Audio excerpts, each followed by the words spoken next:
This episode will be about the enemies you face in the game, the story behind them, and what they represent. In addition to an enemy's appearance, the game mechanics and their movement are also important aspects, and we will say a few words about these as well. So let's get into the details behind the game's weird enemies.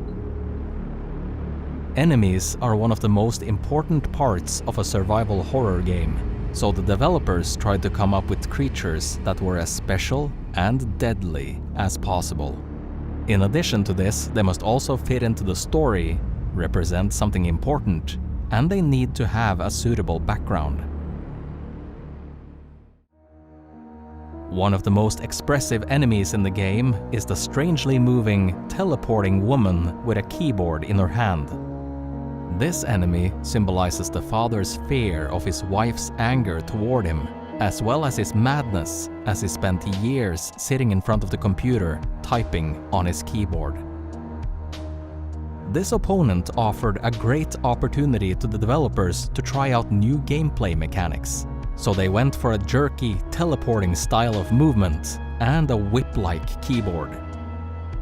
The distance of the movements and the time between jumps are all random, making the monster feel even more erratic and unpredictable. The enemy can even teleport behind the players and surprise attack them. Add to this creepy ability some horrifying screams and the long-range, whip-like keyboard, and we get a really scary and unpredictable enemy that is terrifying and very difficult to kill. The next enemy is a monster fixed to a chair, who does not pose much of a threat to the player with his slow movement and weak attacks.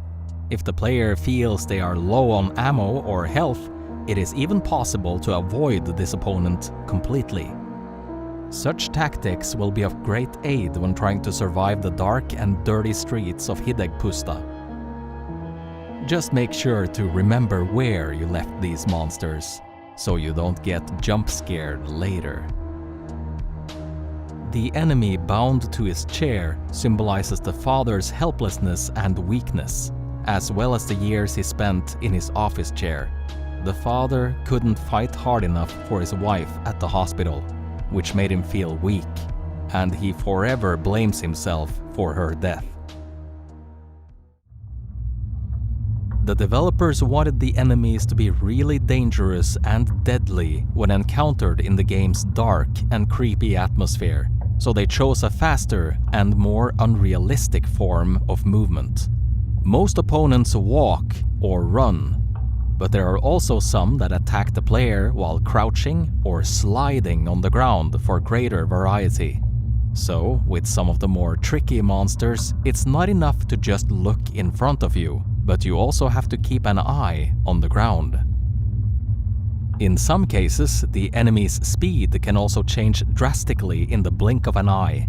At one moment, it could be slowly walking toward us, and at the next one, be right in front of us to spill our blood. When such a fast and twitchy figure approaches our protagonist, he only has a few seconds to act before the enemy rips him to pieces. This kind of danger immediately triggers the fight or flight response. We'll leave it up to the player to decide which solution is better. Like in other creative areas, there is always something that gets lost in the endless void of testing and brainstorming. This includes some unfinished or reworked enemies of the game as well. In the Horror Museum, the player is able to take a look at all the unused enemies that did not make it into the game for all kinds of different reasons. Some of them were not weird enough for the developers, weren't giving that scary feeling when you look at them. Another one worked and felt good at the beginning, but it was no longer enough during the final tests and last push of the development. One of them was upgraded with a brand new model on the way, so the old one had to be parked aside, and the developers decided to show it off in the Horror Museum as a memento of the development process. As you can see, the enemies are a very strong pillar of the game, and every monster that lurks in the dark requires a lot of attention and work to be a scary and dangerous opponent to the player. So don't forget to keep your guns with you and shoot at everything that moves in the dark.